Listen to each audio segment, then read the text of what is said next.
प्रमाणित समाधान। गुरुवर नमोस्तु। धार्मिक संस्था आदि के कोष को किस प्रकार से उपयोग करना चाहिए? देखिए, धार्मिक संस्थाओं में जो कोष है उसे अलग अलग रखना चाहिए। आज पुनः एक सुझाव मैं पूरे देश भर के मंदिरों और ट्रस्टों के प्रबंध व्यवस्था से जुड़े लोगों को देना चाहता हूँ। हमारे यहाँ जो पूजा मत का द्रव्य है वह देव द्रव्य है। उस देव द्रव्य का प्रयोग देव शास्त्र गुरु के लिए या जीव दया के लिए ही करना। उसका अन्य किसी उद्देश्य से प्रयोग करने में निर्माल्य भक्षण का दोष लगता है। ये दोष जो करता है उसे भी लगता है और जो कराता है उसे भी लगता है। अगर आप पूजा विधान पंचकलानक आदि के रुपये का प्रयोग ऐसे कार्यों में लगाते हैं तो आप पाप के भागी हैं। तो इससे बचने का उपाय क्या है? प्रायः मंदिरों में जो पैसा आता है पूजा आदि में बहुत थोड़ा हिस्सा काम में आता है, बाकी बच जाता है। तो मैंने इसका सॉल्यूशन दिया, दो तरह का सॉल्यूशन दिया। पिछली बार यहाँ विधान के क्रम में भी बताया था।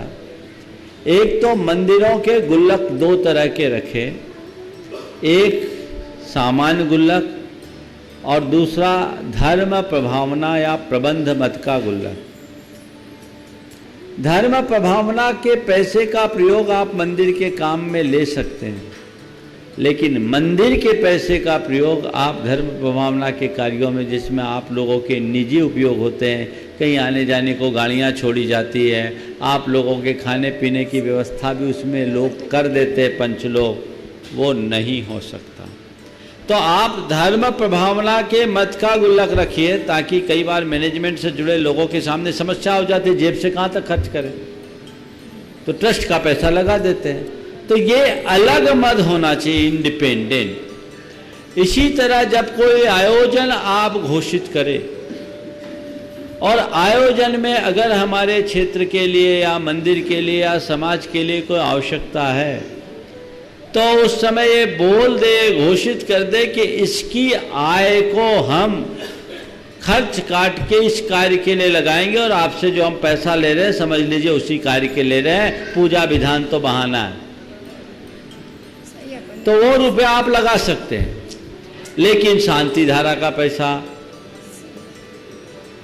अन्य जो सीधे सीधे पूजा मत के लिए दिया गया पैसा है, उसका पैसा ऐसे कार्यों में नहीं वापरना।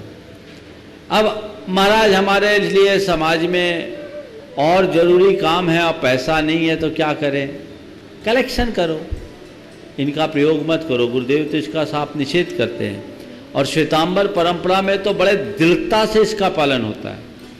वहाँ लोग अगर किसी ट्रस्ट में सरप्लस पैसा है तो उस पैसे का दूसरे मंदिर में पैसा लगा देंगे वो, लेकिन अन्य कार्य में नहीं लगाएंगे। अब रहा स्वास्थ्य, चिकित्सा या व्यापार आदि के लिए कर्ज देने का सवाल, तो पहले दे सकते कि नहीं दे सकते? तो प्रभावना मत का पैसा साधर्मी, वात्सल्य और विकास के लिए आप दे सकते हैं, पर निर्माल द्रव्य या देव द्रव्य का नहीं। उसमें भी दीजिए तो ब्याज मत लीजिए। भगवान के बाल बच्चे हैं क्या जो ब्याज ले रहे हो? और मैं आप सबसे सलाह एक और दूंगा, कई जगह मंदिरों और ट्रस्टों का पैसा लोग हुंडियों में लेकर वापरते हैं, खासकर ट्रस्ट से संबद्ध लोग। उसके एवज में वो ब्याज भी देते हैं, पर मेरी राय में वो उचित नहीं है। क्यों नहीं है? कदाचित तुमने मंदिर का रुपया लिया और तुम्हारी परिस्थिति बिगड़ गई, तुम्हें नुकसान हो गया, तो कई भवों का दारिद्र्य तुम पाल लोगे चुका न पाने के कारण। कदाचित कर्जदार की स्थिति में तुम्हारा मरण हो गया, तो तुम इस कर्जे के साथ जाओगे तो दुर्गति के पात्र बनोगे। ऐसा नहीं करना महाराज, इससे मंदिरों की आमदनी हो जाती है। हम लोग पैसे को कहाँ रखें, कहीं न कहीं लगाना पड़ता है। मेरी राय में ये सोच सही नहीं है। बैंकों में पैसा रखना चाहिए या अन्य सुरक्षित निवेश की बात सोचनी चाहिए। इस तरह का करना दोषप्रद है और जो भी ऐसी व्यवस्था करते हैं उनके लिए महान दुख का भी कारण बन सकता है। गुरुवर नमोस्तु। जैन आमनानुसार वीतरागता के बिना मुक्ति नहीं मिलती, तो अन्य मतावलंबियों को मुक्ति कैसे मिलेगी? मैं तो आपसे एक ही सवाल कहता हूँ, बीज को भुने बिना उसकी अंकुरण शक्ति को नष्ट किया जा सकता है क्या? अगर बीज हमने सुरक्षित रखा है, भुना नहीं है, धरती पर बोएंगे तो उगेगा कि नहीं उगेगा? उगेगा ना। और भून देने के बाद उगेगा क्या? तो वस्तुतः राग द्वेष ही हमारे संसार के बीज हैं। इनको जब तक हम भुनेंगे नहीं तब तक जन्म मरण का अंकुर फूटता रहेगा। जब हम उन्हें भूनेंगे तभी हम जन्म मरण के चक्र से मुक्त होंगे। मोक्ष की प्राप्ति का मतलब है जन्म मरण के चक्र से ऊपर उठना, और जन्म मरण के चक्र से हम ऊपर तभी उठ पाएंगे जब उसके बीज को विनष्ट करेंगे। उस बीज का नाम है राग और द्वेष। उस बीज को विनष्ट करना यानी राग द्वेष को विनष्ट करना। राग द्वेष को विनष्ट करने का नाम ही तो वीतरागता है। तो उसके बिना मुक्ति कैसे पाएंगे? कोई भी मोक्ष पाएगा तभी पा पाएगा जब वह वीतरागता को अंगीकार करेगा। गुरुवर नमोस्तु। जीवन में सामाजिक कार्य जरूरी है या धर्म? कृपया शंका का समाधान करें। जरूरी का जहाँ तक सवाल है, हम कोई ऐसा रूल नहीं बना सकते कि क्या जरूरी क्या नहीं जरूरी। प्रसंग और परिस्थितियों के अनुरूप जो सामने वो करना जरूरी।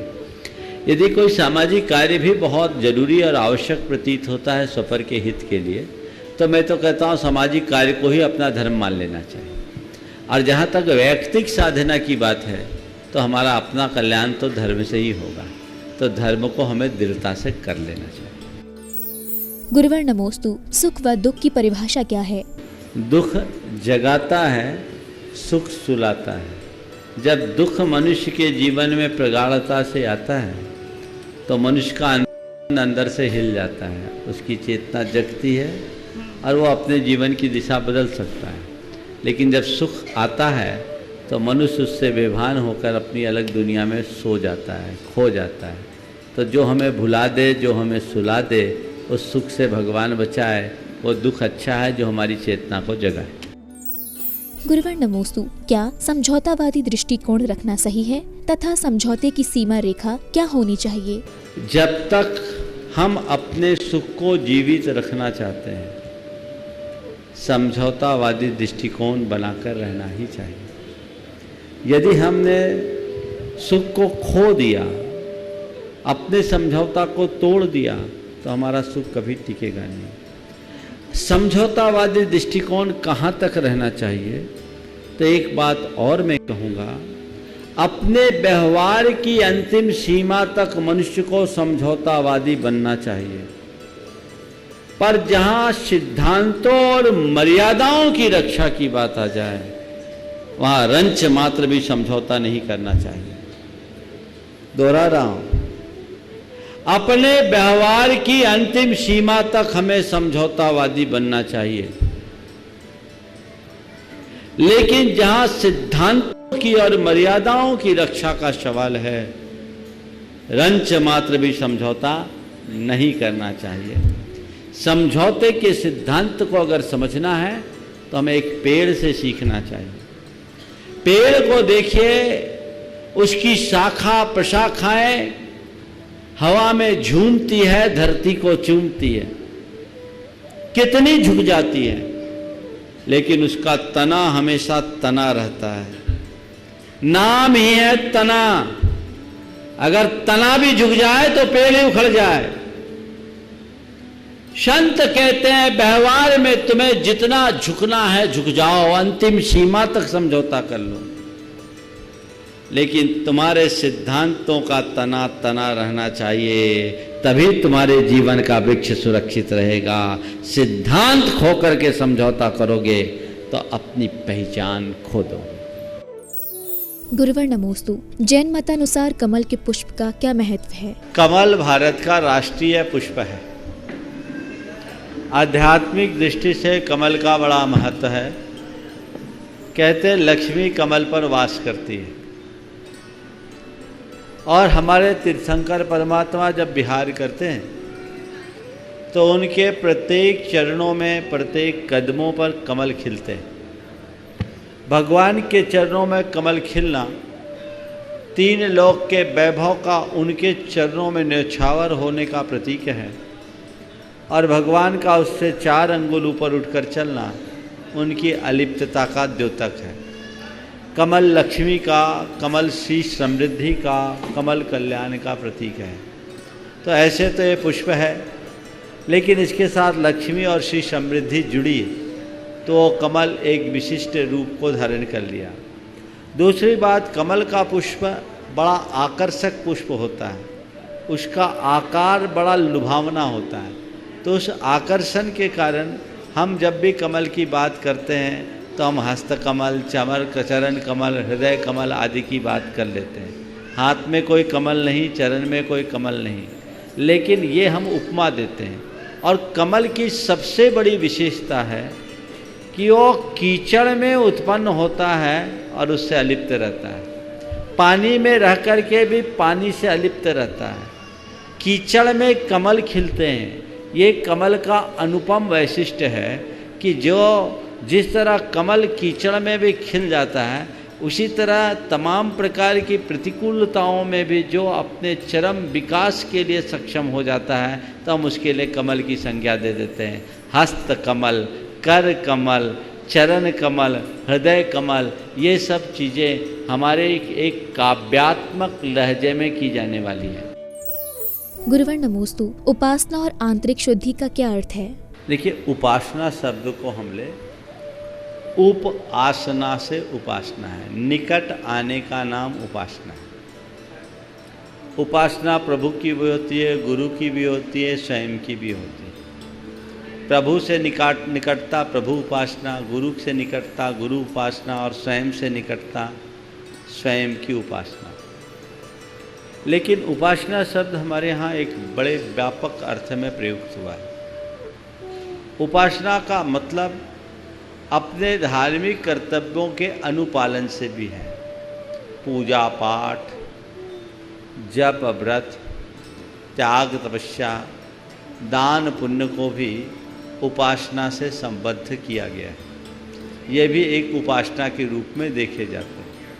क्योंकि ये सब हमारी आत्मशुद्धि के लिए आधार हैं, इसलिए इन्हें उपासना के रूप में देखा जाता है। आंतरिक शुद्धि का मतलब अपने चित्त की निर्मलता, भावों में विशुद्धि, इसे आंतरिक शुद्धि। गुरुवर नमोस्तु, भावना योग के द्वारा समाधि भावना कैसे भा सकते हैं? भावना योग से समाधि की साधना की बात की है। मैं तो कहता हूँ रोज समाधि भावना भाना भी भावना योग का एक पाठ है। दिन रात मेरे स्वामी ये भावना में भाऊँ, देहांत की समय में तुझको न भूल जाऊँ। ये एक प्रकार की भावना ही तो है, भावना योग है। तो भावना योग में समाधि भावना तो है ही। तो हमारी बड़ी समाधि भावना, छोटी समाधि भावना, या आजकल आप लोग एक गीत गाते हैं, मेरा अंतिम मरण समाधि तेरे दर पर हो। इस तरह के गीतों और भावनाओं को आप बार बार गुनगुनाएंगे तो ये आपके सबकॉन्शियस माइंड में ऐसी व्यवस्था बनाएंगे जिससे आप अपने चरम लक्ष्य समाधि को प्राप्त कर सकें। आपने एक बात को ख्याल किया होगा, हमारे पूजा, भक्ति, अन्य सभी क्रियाओं में आखिरी हम यही कहते हैं, मेरे दुखों का क्षय हो, कर्मों का क्षय हो, बोधि की प्राप्ति हो, सुगति गमन हो, समाधि मरण हो। ये भावना ही तो है।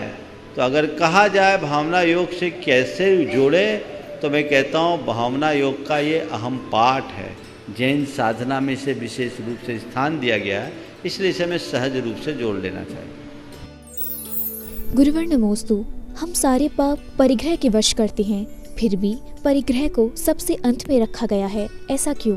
देखिए, मूल पाप तो हिंसा ही है, और परिग्रह चूंकि हिंसा का कारण है इसलिए उसे लिया गया। पाप हिंसा है, यही मूल पाप है। झूठ, चोरी, कुशील और परिग्रह ये हिंसा में निमित्त हैं, इसलिए इनको जोड़ा गया। अब रहा सवाल जहाँ हिंसा है वहाँ हिंसा तो है ही।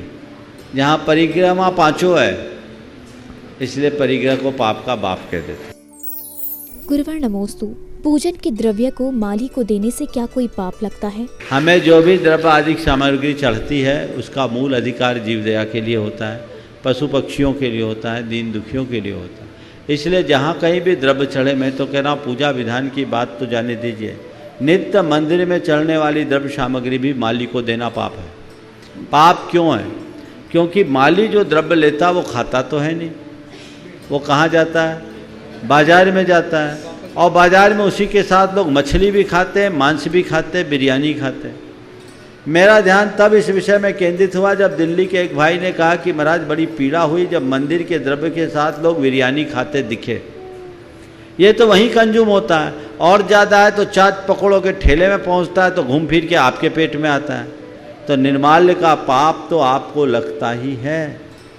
हमें चाहिए इसकी पूरी व्यवस्था बदले, लेकिन पंचों के दिमाग में जू नहीं रोंगती। वो पता नहीं इस व्यवस्था को बदलना क्यों नहीं चाहते, क्योंकि ये पाप के अप्रत्यक्ष भागीदार वो हैं। आप वो व्यवस्था दे रहे, माली को पगार देनी चाहिए, भरपूर पगार देनी चाहिए, जिससे उसका पेट पले, और द्रव्य सामग्री को दीन दुखियों के लिए लगा दीजिए। आपको उदयपुर में जब मैंने बात की तो वहाँ मंदिरों में ये करना शुरू कर दिया, माली को 15 से 20-20 हज़ार रुपये महीने की पगार देने लगे, माली भी खुश, और वो पूरी द्रव्य सामग्री वहाँ लगाते, तोतों को खिलाते हैं, बादाम तक फोड़ के तोते खाते हैं, और सैकड़ों की तादाद में तोते आते, लोगों को आनंद आता।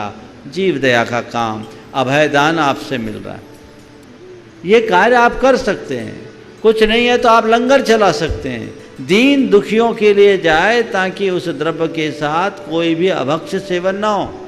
ये जागरूकता होनी चाहिए। मैं अनेक बार पिछले 3 सालों में कई बार बोल चुका, पर मैं इसे क्या कहूँ, समाज है जो इस बात के विषय में बिल्कुल नहीं सोचती। पर इतना जरूर कहता हूँ, जिसके जिसके हाथ में मंदिरों का प्रबंध है वे सब पाप के भागी हैं। तुम्हारे हाथ में प्रबंध है, तुम ये कर रहे हो, ये तुम्हारा प्रमाद है। आप थोड़ी देर के लिए कल्पना कीजिए कि अहिंसा के देवता को चढ़ाए गए द्रव्य के साथ कोई मांस मच्छी खा रहा है, आपका कॉन्शियस क्या बोल रहा है? इसके बाद भी आप उसको नजरअंदाज कर रहे हैं, तो इसका दोष का भागी कौन है? और ऐसे भी आप माली को द्रव्य के आधार पर रख रहे, यानी निर्माल्य का मूल्य आंक लिया। आपके तो 5 किलो बादाम चढ़ता है, तो बादाम की कीमत आंक ली, अरे वो तो हमारे लिए निर्माल्य हो गया। इसलिए इस पर पूरे देश को बहुत गंभीरता से सोचना चाहिए। गुरुवर नमोस्तु। उत्कृष्ट समाधि मरण के लिए हमें क्या करना चाहिए तथा इसके लिए हमें किस ग्रंथ का अध्ययन करना चाहिए? उत्कृष्ट समाधि मरण के लिए आपको चाहिए कि उत्कृष्ट भावना भाए, नित्य प्रति समाधि आदि की भावना भाए, और जिनकी समाधियाँ हो रही उनकी समाधि देखें। जहाँ कहीं भी समाधि होते दिखे, समाचार मिले, आप जाकर के समाधि देखने जाएं। तीसरी बात, आपने पूछा है कि कौन से ग्रंथ का अध्ययन करें।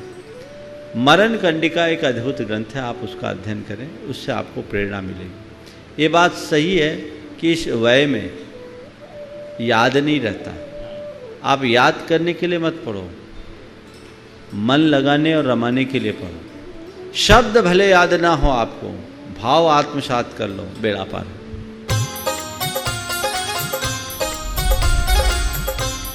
प्रमाणिक समाधान।